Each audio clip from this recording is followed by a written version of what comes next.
Welcome to BBC News, broadcasting to viewers in North America and around the globe. My name is Nkem Ifejika, and these are our top stories. President Trump has announced that airstrikes have been launched against Syria. The purpose of our actions tonight is to establish a strong deterrent against the production, spread, and use of chemical weapons. The U.S. military says strikes were conducted against 3 sites involved in the research, production, and use of chemical weapons. The United States has vital national interest in averting a worsening catastrophe in Syria and specifically deterring the use and proliferation of chemical weapons. Syrian state television claims that 13 missiles were shot down, but there's been no confirmation of that.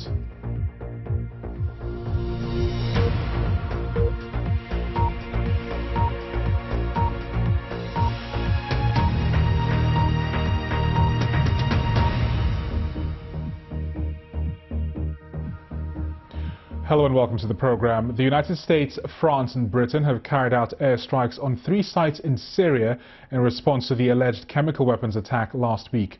Multiple explosions have been heard in Damascus and the city of Homs. In a statement announcing the attacks, President Trump said there were precision strikes on targets associated with the Syrian government's chemical weapons capabilities. Let's go now to Chris Buckler, who is in Washington. And Chris, it sounds as if the President Trump and the administration had given this quite a lot of thought, and there were quite a bit of deliberations before taking this decision. Yeah, President Trump spoke, and as he spoke and gave that speech, missiles were fired in Syria. It was immediate, and it was a very short and sustained series of strikes specifically targeting chemical weapons facilities where they're being stored, and also research labs where it's believed they were being developed. So this was something that they had thought about deeply, really picking specific targets, and they were at pains to point out that they did this to try and limit any civilian casualties. And within an hour, the Pentagon was speaking and saying that the strikes themselves were over. However, it was intended to send a message to President Assad, a man who President Trump called a monster and a mass murderer. And it was also intended to send a message not just to him, but also his allies, Russia and Iran. If you looked at the speech that he gave as these missiles were being fired, it was very clear that he was saying to them that he was relying on their support and that they should not be standing behind him, particularly after those images that came out of Douma of that alleged chemical weapons attack. Images of children, images of people lying dead after apparently, according to US officials, what seems to be chemical weapons. Now, there have been some indications over the last couple of days that it may have been chlorine, it may have been an unspecified nerve agent, but what has been happening in the last couple of days is we've seen the UK, the US and France all come together and try to determine that this was chemical weapons. And there was a change in the last 24 hours with the US specifically saying that they had that evidence, and almost immediately we have seen these quick and sharp strikes. There is a question, though, about what happens next, because although President Trump in his speech said that they were prepared to have a sustained response, it seems that that won't just be military, it could also be economic and diplomatic. And for the moment, it seems that this military action is over. And looking at the events at the United Nations Security Council meeting earlier on Friday, no consensus whatsoever between the United States and Russia. No, and we're continuing to see some of that hardening of positions between Russia and the US, even in the aftermath of these strikes. Russia had warned that there would be some type of retaliation if the US was to strike along with its allies Syria. And certainly there has been a tweet, for example, from the Russian embassy in the USA saying that there may well be some consequences and that they had warned of that. Now, what those consequences could be, we simply do not know. But it does give you a sense that there is a feeling on both sides that this action on the UK, US and France side is something that was needed in response to what was described as a pattern of behaviour in terms of chemical weapons, but also an escalation of their use, which is how they regard Douma. But on the other side, Russia feels that it was unwarranted action, and they continue to push this line that what happened in Douma has been fabricated, that it wasn't a proper attack, that Syrian forces were not responsible. Now that, of course, is something that's continued to be denied by the other sides, but it gives you the sense of that straight division between those in the West and Syria and its backers, Iran and Russia. We say straight division, but even still, considering what's happened over the past few weeks, we've spoken about this repeatedly, Chris, the expulsion of the diplomats, it just appears as if any time you think that there might be perhaps an improvement in the relations with Russia, things go downhill again. Yeah, and it's worth remembering that even in those expulsions and diplomatic sanctions that were taken, for example, over the last few weeks and now into this attack, although other things have been mentioned, for example, the poisoning of Sergei Skripal and his daughter Yulia in England, that has been mentioned at times. Actually, in terms of the sanctions and in terms of the expulsions, specifically America has mentioned time and time again how Russia uses its international influence, how it uses its international power. And Syria has been a key focus within that. So I think this is going to remain a key source of tension between them. The UN Secretary General, of course, warned that this did have the potential of another Cold War, and certainly it does feel frosty between those nations. But at the same time, if you look at the UK, the US and France and what they are saying that they are specifically reacting to what has happened inside Syria. And of course evidence is still being gathered there. This weekend, members of the OPCW, that's the Organisation for the Prohibition of Chemical Weapons, they have experts there and they are trying to establish exactly what happened in Douma. But I don't think that we're going to see any feeling of this going away in any sense just because these military strikes have happened and they have ended. I think there's going to remain pressure on Syria and there's going to remain tension between those in the West and Russia in particular. Thank you very much. That's the BBC's Chris Buckler in Washington. Let's speak now to retired Lieutenant Colonel Daniel Davis, who's a senior fellow at the Defence Priorities and joins us now from Washington. Thanks a lot for joining us, Colonel Davis. From what we understand, according to Jim Mattis, the Defence Secretary, I think he said 3 sites were targeted. Is that enough to destroy Syria's chemical weapons facilities? No, absolutely not. I think that the intent was, well, we can't just hit one site like we did last April because, you know, they had the Air Force airfield back up in operation within 24 hours. So I think especially because President Trump had said several times that, you know, we're going to have a much bigger response. So this time they expanded to 3 different sites. But there's no way that you can knock, you know, any kind of, whether there is a chemical weapons program still active or not, no, whatever you want to do, 3 targets on such a short amount of targets will not destroy any kind of capability. It will send a message that, you know, we're going to continue to attack. But I bet what you're going to see is that Syria will probably do everything in their power to get whatever was hit reinstituted and rebuilt and back on the ground, whatever it was doing to kind of show their defiance, I suspect. But so the big question in all this is, now what? So we've struck this.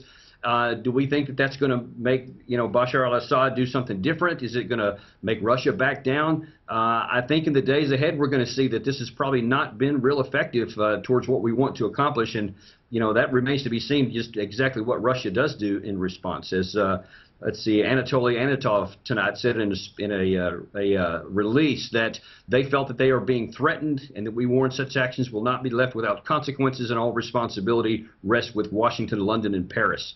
Now, what does he mean?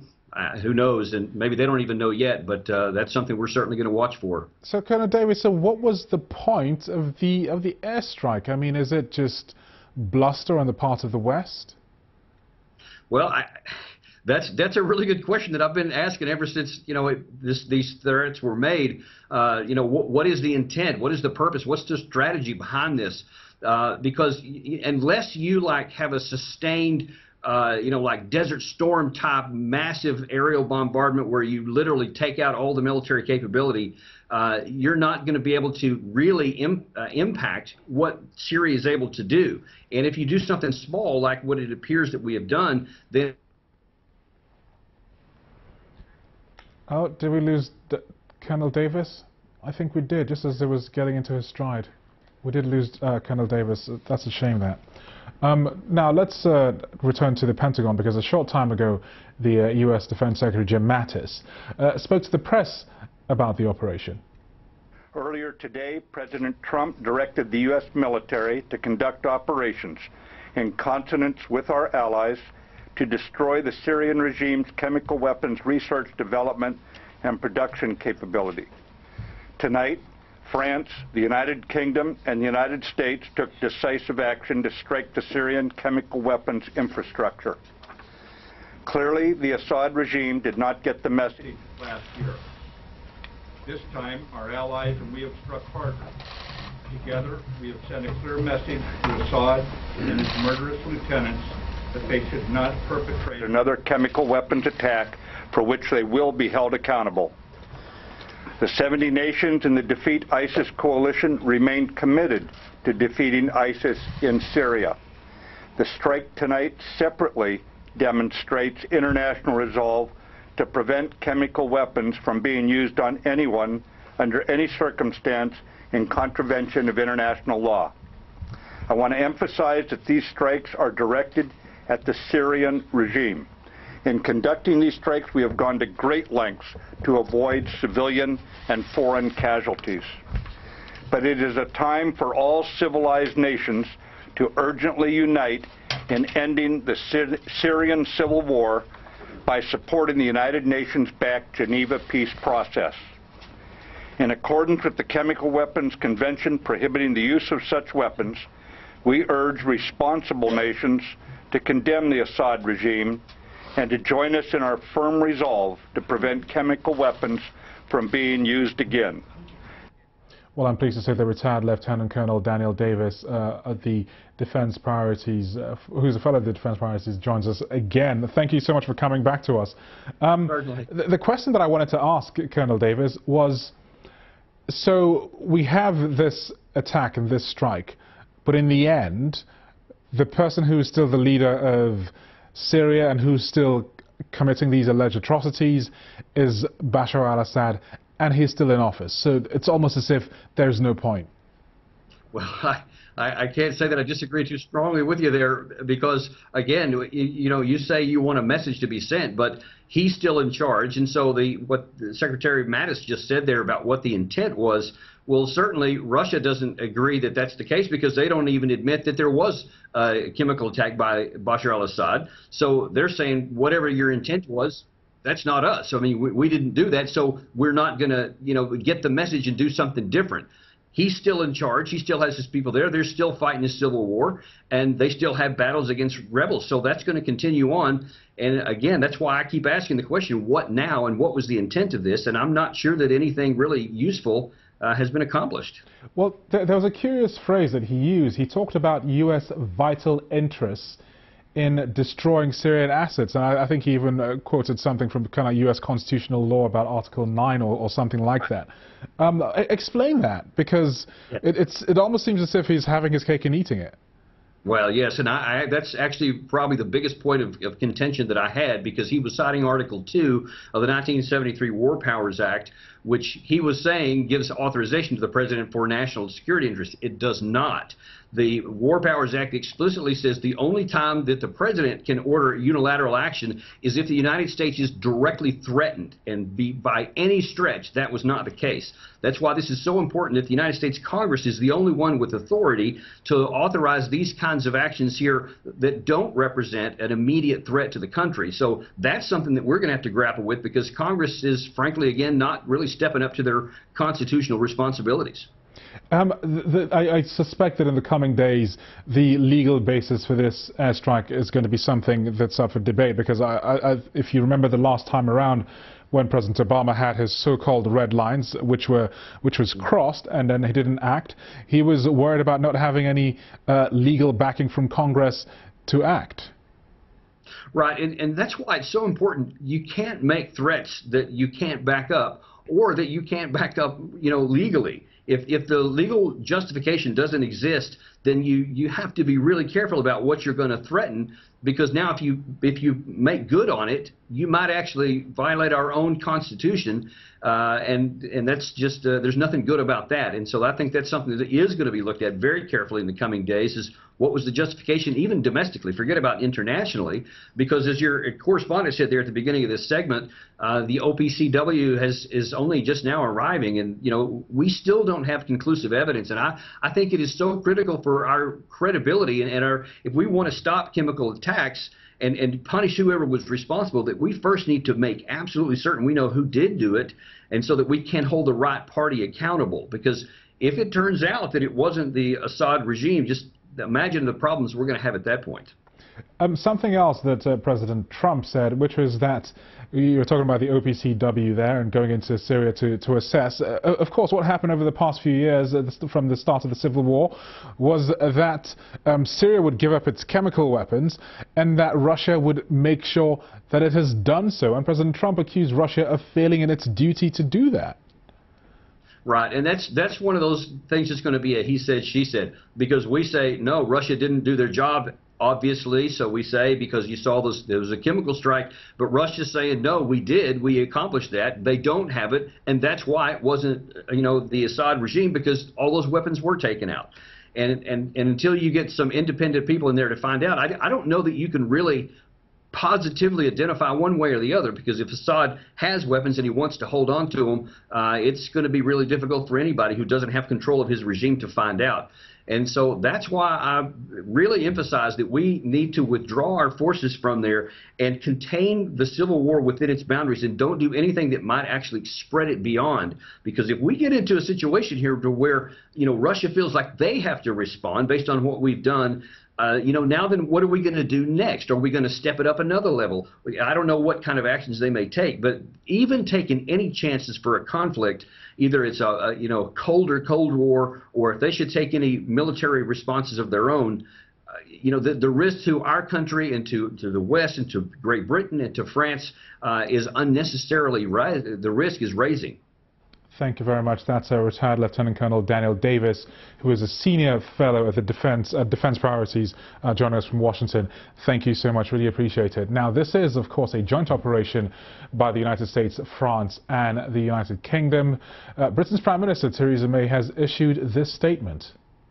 This evening, I have authorised British armed forces to conduct coordinated and targeted strikes to degrade the Syrian regime's chemical weapons capability and deter their use.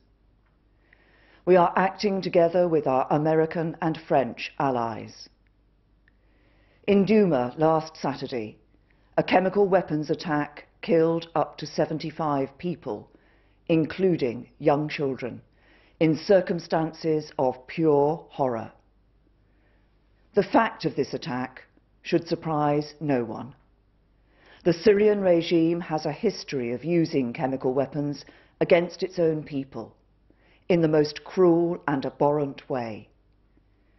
And a significant body of information, including intelligence, indicates the Syrian regime is responsible for this latest attack. This persistent pattern of behaviour must be stopped, not just to protect innocent people in Syria from the horrific deaths and casualties caused by chemical weapons, but also because we cannot allow the erosion of the international norm that prevents the use of these weapons. We have sought to use every possible diplomatic channel to achieve this, but our efforts have been repeatedly thwarted. Even this week, the Russians vetoed a resolution at the UN Security Council which would have established an independent investigation into the Douma attack. So there is no practicable alternative to the use of force to degrade and deter the use of chemical weapons by the Syrian regime. This is not about intervening in a civil war. It is not about regime change. It is about a limited and targeted strike that does not further escalate tensions in the region, and that does everything possible to prevent civilian casualties. And while this action is specifically about deterring the Syrian regime, it will also send a clear signal to anyone else who believes they can use chemical weapons with impunity. At this time, my thoughts are with our brave British servicemen and women, and our French and American partners, who are carrying out their duty with the greatest professionalism.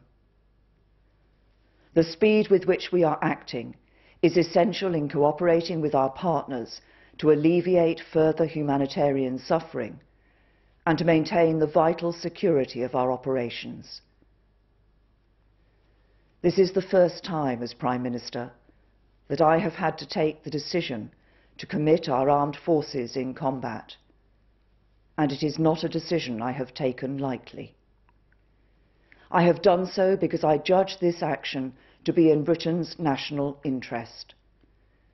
We cannot allow the use of chemical weapons to become normalised within Syria, on the streets of the UK, or anywhere else in our world. We would have preferred an alternative path, but on this occasion there is none. History teaches us that the international community must defend the global rules and standards that keep us all safe. That is what our country has always done, and what we will continue to do. And that's the British Prime Minister Theresa May on that decision to join France and the United States in airstrikes against Syria. Now, Daniel Lippman is the co-author of the daily newsletter, Politico Playbook. He's live from Washington. Thanks so much for joining us, Daniel. I mean, this is a sort of serious political calculation that President Trump has had to make. Am I right? Yeah, and I think it's one that he has a lot of support from most Americans. They see the images of innocent civilians dying in Syria from this massive civil war, from chemical weapons, and they say America should do something. Remember, President Obama had that red line which Syria crossed, and there were no military consequences. And so this is the rare issue in Washington where Trump seems to have the support of most Americans who think that it's a good idea to punish a rogue regime that violates these international norms. But in the same vein, President Trump was the candidate who was talking about pulling out of Middle East wars and not getting involved or entangled in the Middle East. And within the space of 12, 18 months as president, he's carried out at least 2 airstrikes in Syria.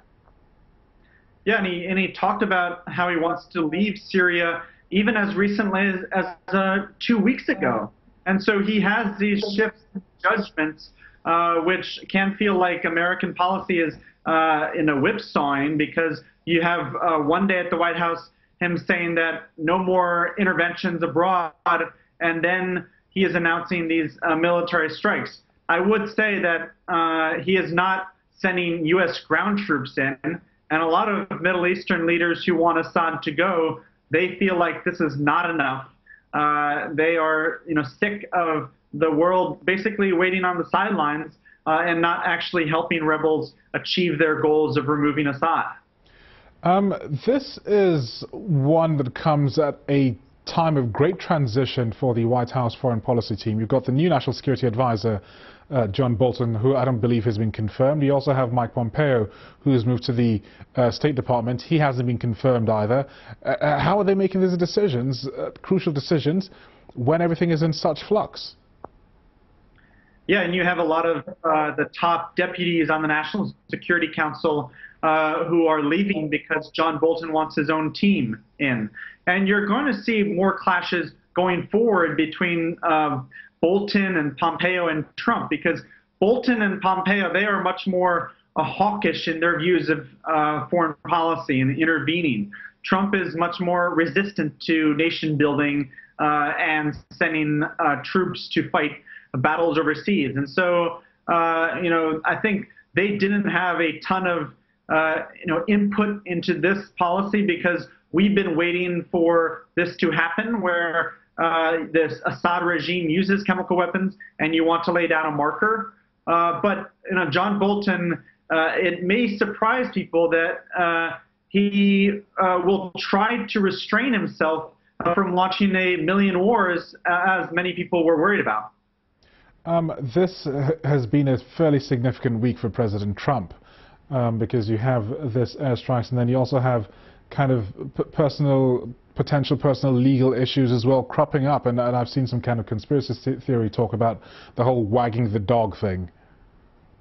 Yeah, I don't think that President Trump is that conniving in that he would have staged a chemical warfare strike last weekend, and then he knew that Jim Comey's book was coming out.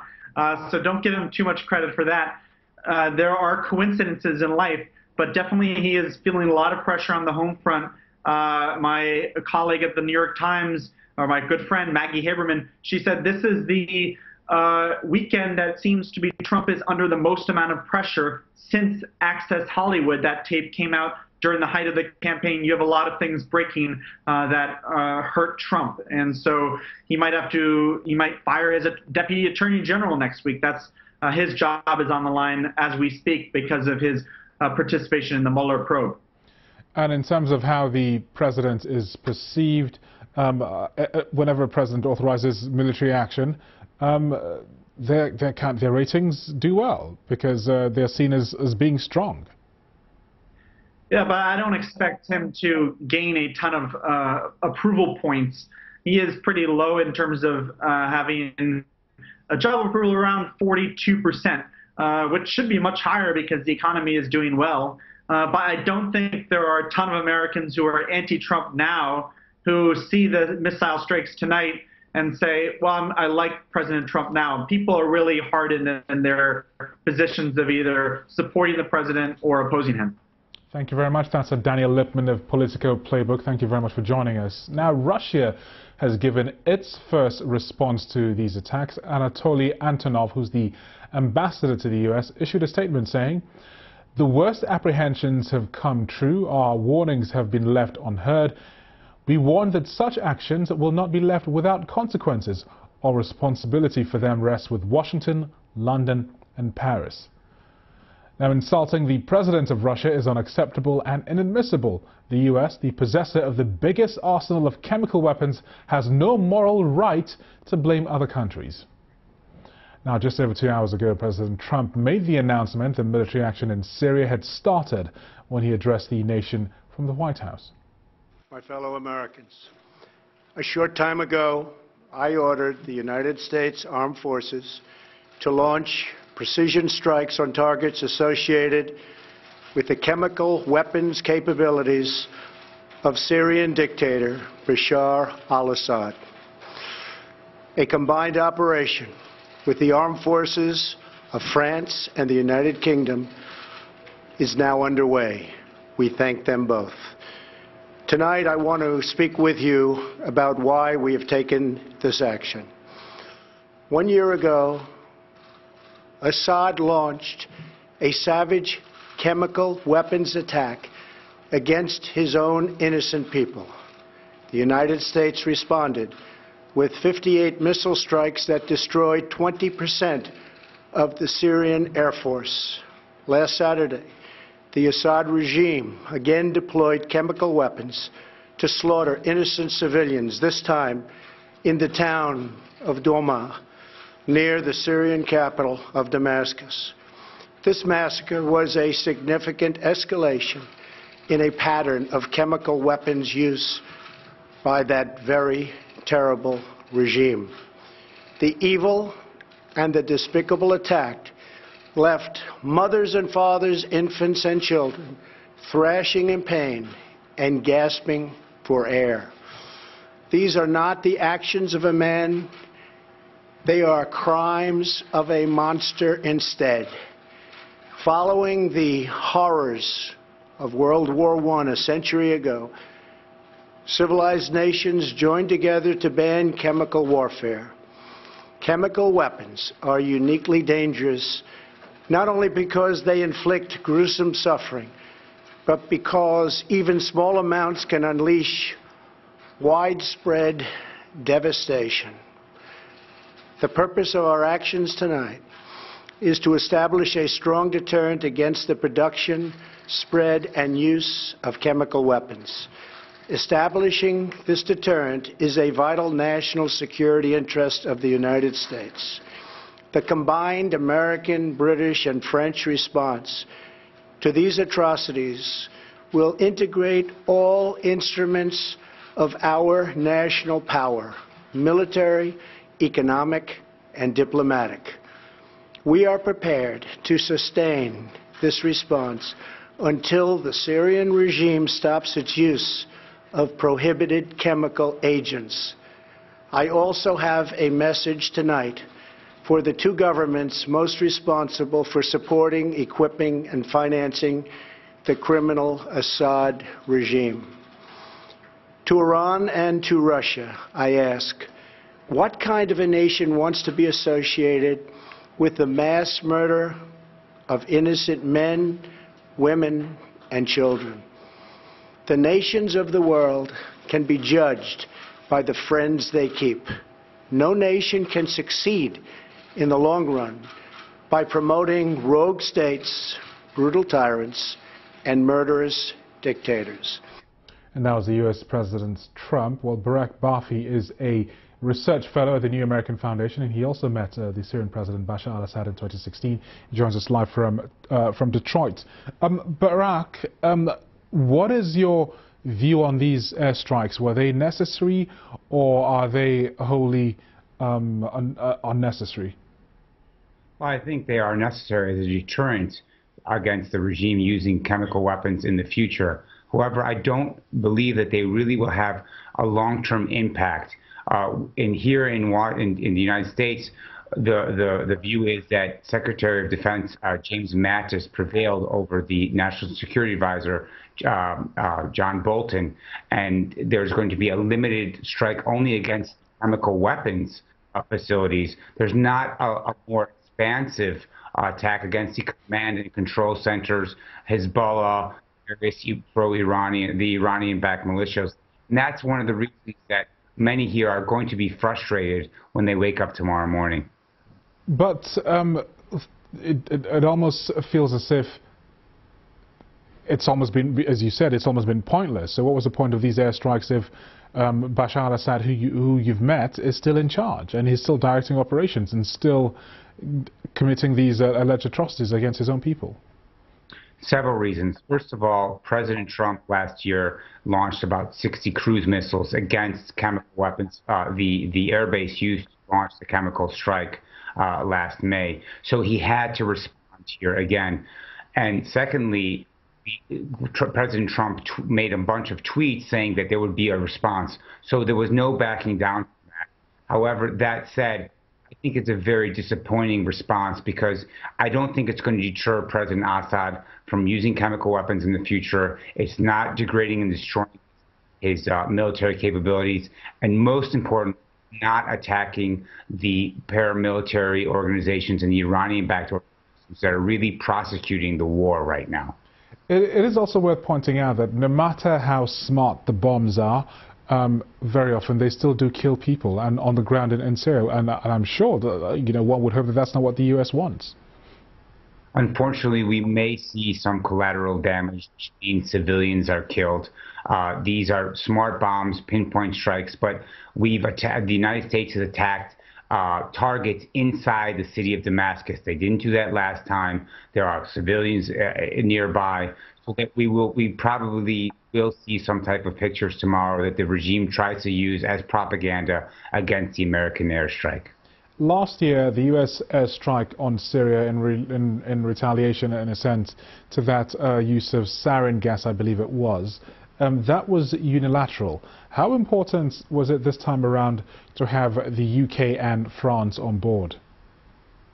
I think it's very important from an American perspective that the United States does not go at it alone, specifically because in Iraq, it was perceived that the United States went at it alone, even though they had a coalition. What's more important is that we need to have the Arab nations on board. President Trump spoke about the Middle East nations taking responsibility. He's talked about Saudi Arabia, the UAE, United Arab Emirates, Qatar, and Egypt coming on board on this mission. That is very, very important for President Trump, that he not be perceived that the United States is going at it alone and expending its resources, money, and whatnot in the Middle East. He wants to have a broad-ranged regional coalition.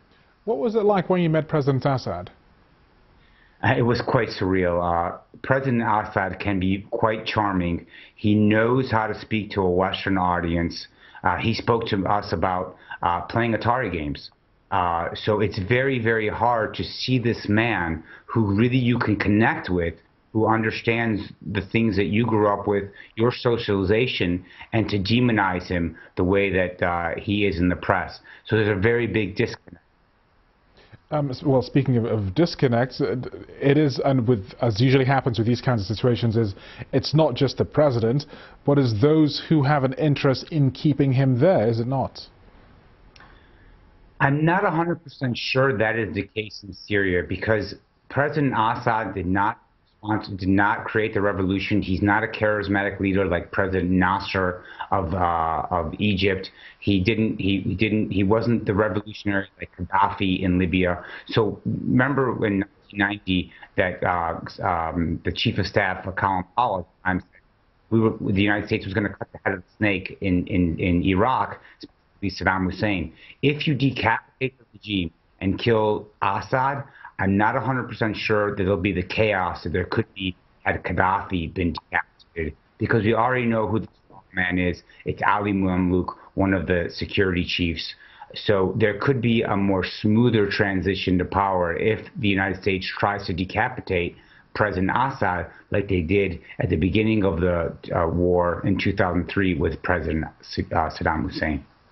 What happens to Iran, which is in a sense get into a proxy war with the United States, and Saudi Arabia, one of the countries very likely to get more involved if the United States asks it to?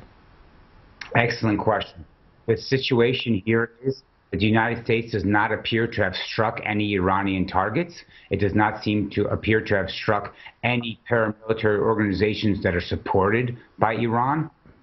Any of the foreign Shia that have been brought in by the Iranians to do all the fighting. And we need to say that these are the organizations that are really fighting on the battlefield and defeating the rebels. It's not the Syrian army.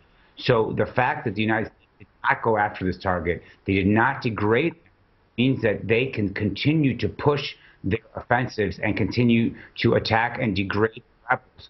So this is just another example of these strikes did not do anything on the ground to prevent the Syrian regime and its allies from continuing the war and the progression against the rebels.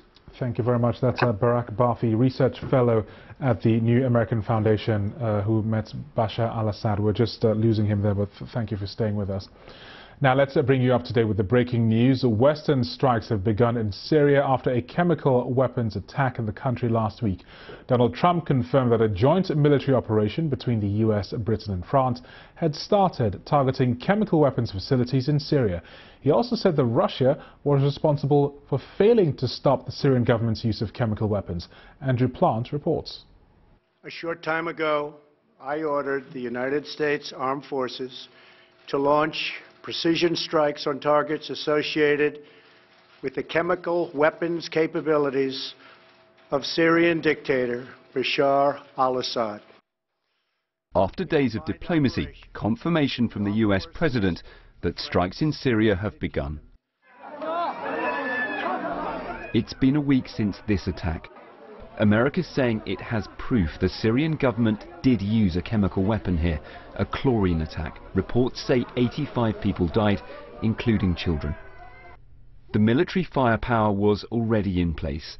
America has the USS Donald Cook in the Mediterranean, armed with cruise missiles. France has the Aquitaine. There are US and UK submarines too. Britain could provide air support. It has Tornadoes at RAF Akrotiri in Cyprus. France has Rafale fighter jets based in Jordan. Russia, Syria's strongest ally, has anti-missile defense systems in the west of the country. This is not about intervening in a civil war. It is not about regime change. It is about a limited and targeted strike that does not further escalate tensions in the region and that does everything possible to prevent civilian casualties. Russia had urged the US not to attack and said it would shoot down any missiles.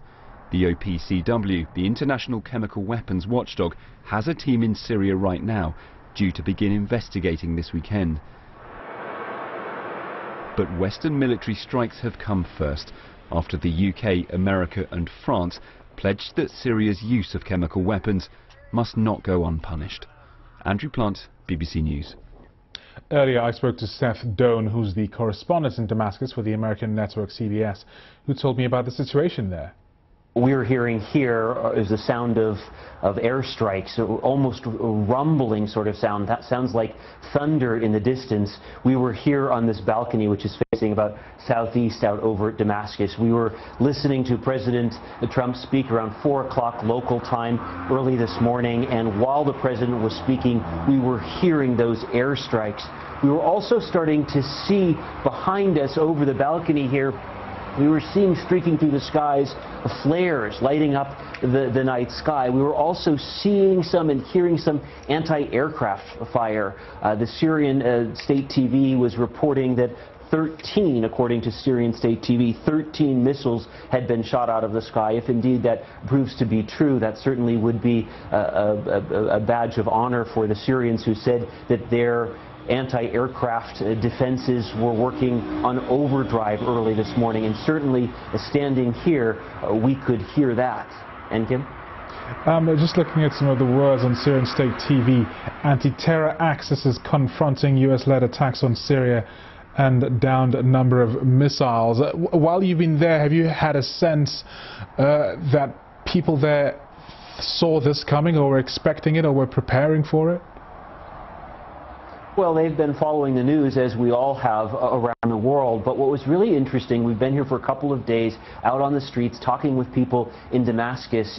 Of course, Friday was the holy day, a quiet day of rest, and there was this real ease throughout the city in the places where we were. It was a beautiful sunny day and people were out. We went to one amusement park and watched a mom photographing her child and her brother on a ride. There was a sense that maybe President Trump would not follow through with those threats that he had made to the world via tweet. Earlier in the week, there was a sense also among the civilian population that the targets, as it turns out, according to the Pentagon, they were not civilian targets. They were all very carefully selected military targets, according to the U.S. Pentagon. But there was a sense among the civilian population that they were not in danger. There's also, though, and Kim, here, as you can imagine, a weariness. This is a population that has entered its 8th year of struggling through war. We were here in Damascus just a couple of months ago, and we were hearing those same straight sounds of airstrikes, that rumbling, that thunder. It's this very deep sound that almost kind of emanates from the horizon. We were hearing some of that as that bombardment was taking place in eastern Ghouta, as Syrian President Bashar al-Assad and the forces loyal to him, namely the Russians, were striking that part of that suburb of the city. We were hearing those similar sounds and much louder sounds, of course, early this morning. And life is somewhat different, Seth, isn't it, in central Damascus to those eastern enclaves of Douma, Ghouta, etc.? Absolutely. It's hard to even describe, but it does almost feel like a parallel world here. There is a sense that even though this is a country at war, that there is a desire to move on with life as possible. We, of course, are here with the Syrian government. They have allowed us in. We are here on official visas, so we are we're seeing, of course, the people who feel as though President Bashar al-Assad has supported them and has protected them, and we're often in neighborhoods where the problem there is rebel mortar fire, which has been continuing through the years here and has really been stepped up in this latest assault against eastern Ghouta. Of course, the rebels, as they were trapped there, were firing back into here in central Damascus. So you do have, in one way or another, it seems seemingly everyone touched by this war, but there is a parallel world here of relative safety. It is surprising sometimes to think that you're in Damascus. You're walking on the street on a beautiful day and people are offering you tea or coffee or ice cream, and you can't quite believe that you are this close to the front lines. And I suppose regardless of whether you're a Syrian who's a supporter of the Syrian government, Syrian regime, or one of the rebel groups, the last thing you need is more airstrikes. Yeah, absolutely. I think there is a real fear here of an escalation. We heard from that Pentagon briefing, which I'm sure you heard parts of, the U.S. government was saying, the U.S. military was saying that they were very careful in the targets. They were looking to target the production and development capabilities for possible chemical weapons here in Syria. We're also hearing reports that many of those targets, air bases and military installations that were hit early this morning, had indeed been evacuated. Personnel had left. They had the time to leave. But there is a question here. You have so many different countries, really, that are involved in one way or another in a sort of proxy war on the ground here in Syria. Of course, the strongest allies of Syrian President Bashar al-Assad being Iran and Hezbollah, but the very strongest, of course, being Russia. And there is a real question, will this coalition, this French, UK, and American-led strike tonight, will these strikes escalate things on the ground here? And after, as this war has ground into its 8th year, there is a real fear of that.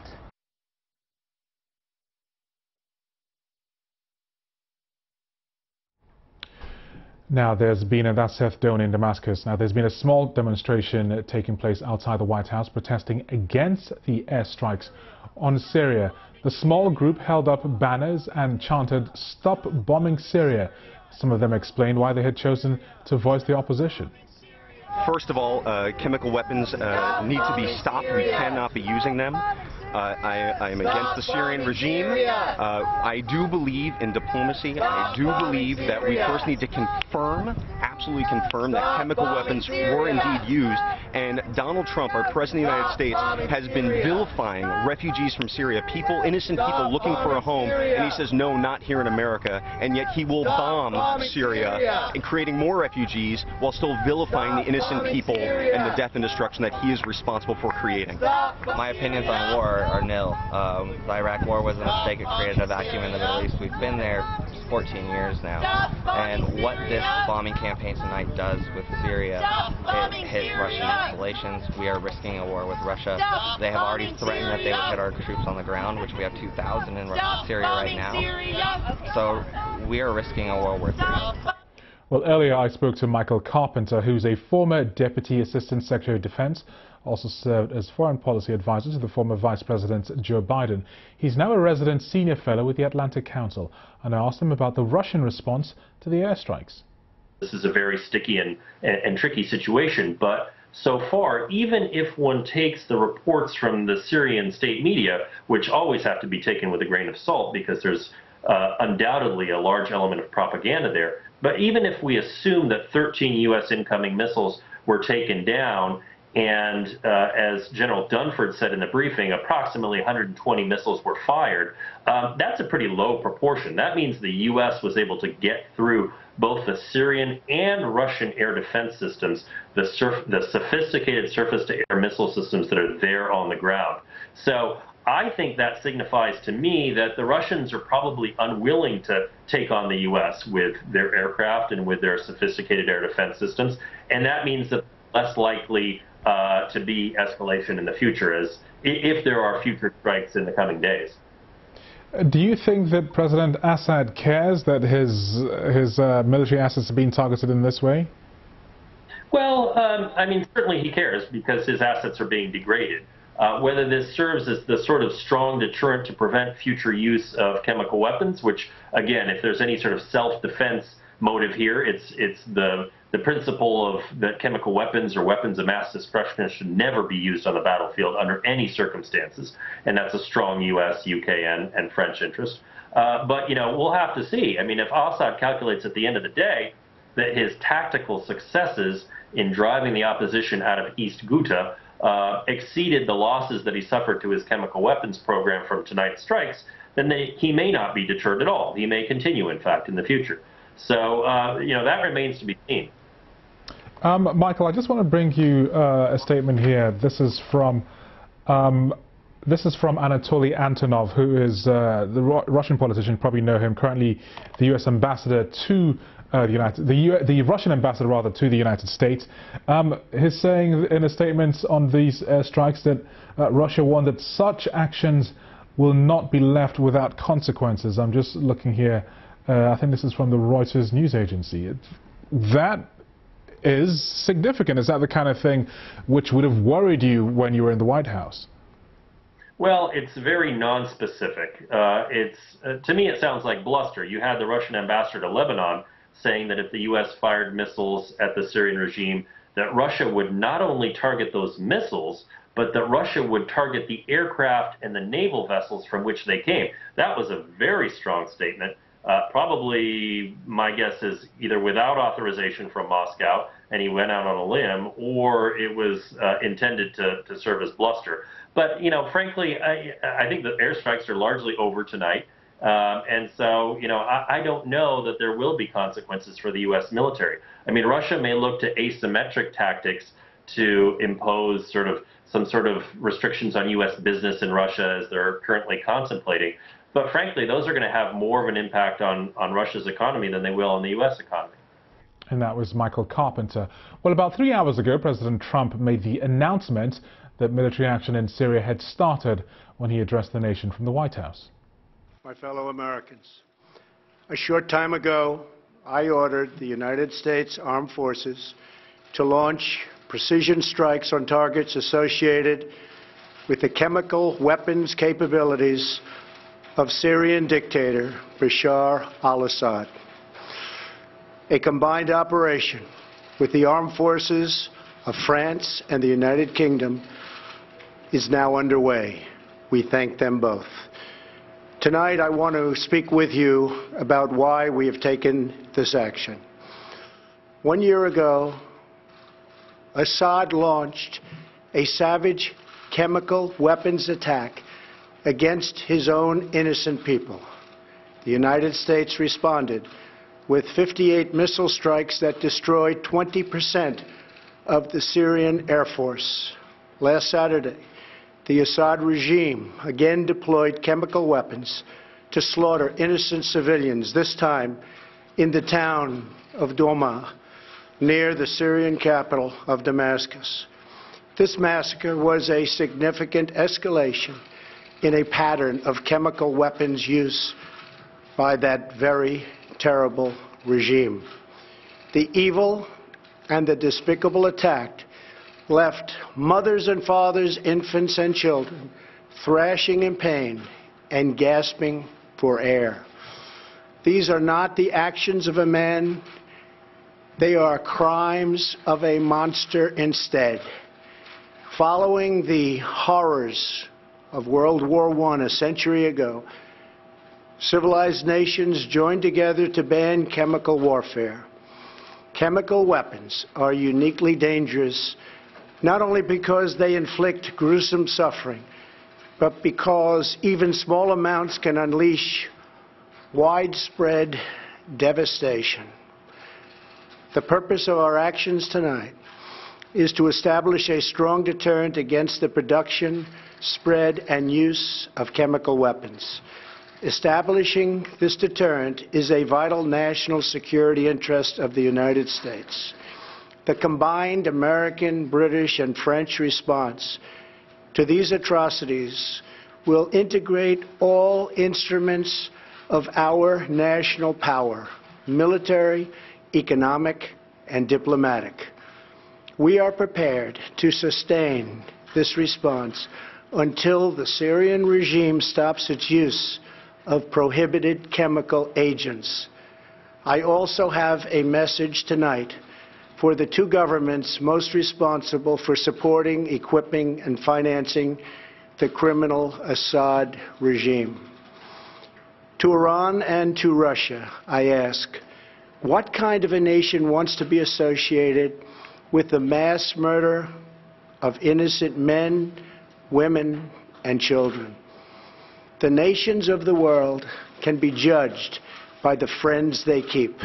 No nation can succeed in the long run by promoting rogue states, brutal tyrants, and murderous dictators.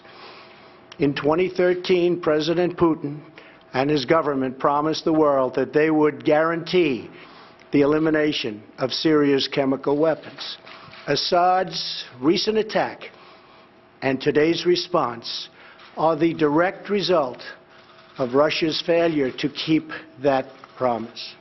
Russia must decide if it will continue down this dark path or if it will join with civilized nations as a force for stability and peace.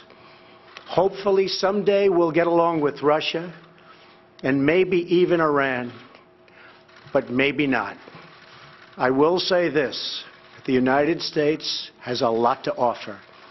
With the greatest and most powerful economy in the history of the world.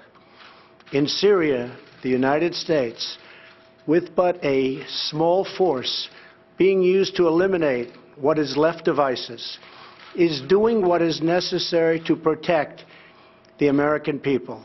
Over the last year, nearly 100% of the territory once controlled by the so-called ISIS Caliphate in Syria and Iraq has been liberated and eliminated. The United States has also rebuilt our friendships across the Middle East. We have asked our partners to take greater responsibility for securing their home region, including contributing large amounts of money for the resources, equipment, and all of the anti-ISIS effort. Increased engagement from our friends, including Saudi Arabia, the United Arab Emirates, Qatar, Egypt, and others, can ensure that Iran does not profit from the eradication of ISIS. America does not seek an indefinite presence in Syria under no circumstances. As other nations step up their contributions, we look forward to the day when we can bring our warriors home, and great warriors they are. Looking around our very troubled world, Americans have no illusions. We cannot purge the world of evil or act everywhere there is tyranny. No amount of American blood or treasure can produce lasting peace and security in the Middle East. It's a troubled place. We will try to make it better, but it is a troubled place. The United States will be a partner and a friend, but the fate of the region lies in the hands of its own people. In the last century, we looked straight into the darkest places of the human soul. We saw the anguish that can be unleashed and the evil that can take hold. By the end of World War I, more than 1 million people had been killed or injured by chemical weapons. We never want to see that ghastly specter return. So today, the nations of Britain, France, and the United States of America have marshaled their righteous power against barbarism and brutality. Tonight I ask all Americans to say a prayer for our noble warriors and our allies as they carry out their missions. We pray that God will bring comfort to those suffering in Syria. We pray that God will guide the whole region toward a future of dignity and of peace. And we pray that God will continue to watch over and bless the United States of America. Thank you and good night. Thank you. And that was President Trump. A reminder of our top story. The United States, Britain and France have fired cruise missiles at suspected chemical weapon sites in Syria. 3 locations were targeted, 1 near Damascus and also 2 near the city of Homs. The American Defense Secretary General Jim Mattis said that all were involved with the research, development and production of chemical weapons. Now, the strikes were in retaliation for a suspected chemical weapons attack last Saturday. President Trump said that they hit targets associated with his chemical weapons capabilities of the Syrian President Bashar al-Assad. Loud explosions were heard in the capital Damascus and in Homs. Now, the Syrian government has denied using these chemical weapons, and they've called the strikes a flagrant violation of international law. Russia has warned that there will be consequences.